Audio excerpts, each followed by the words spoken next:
Five, four, Three, two, one.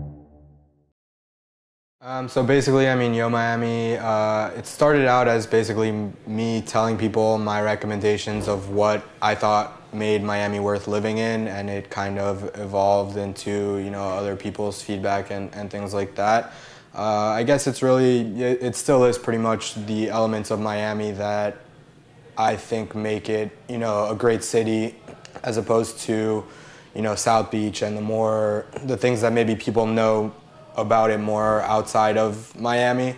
And it's the elements that for me are kind of more what Miami is about and that people should know about.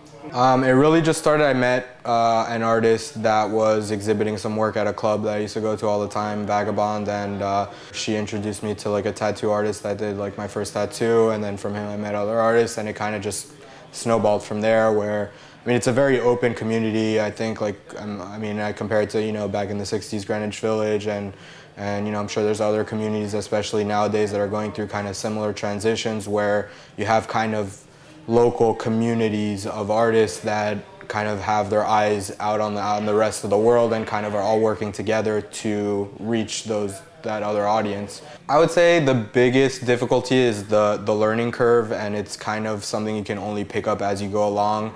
Whether it's, what people to work with and, what your limits are, so you're not taking on more than you can actually do.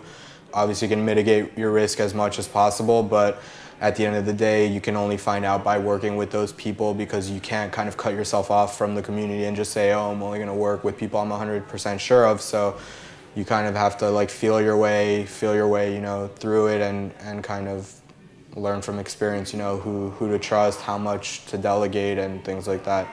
It's easier than you think, I guess.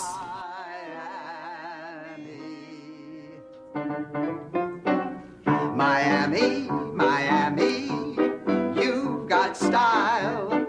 Blue sky, sunshine, white sand by the mile. When you live in this town, each day is so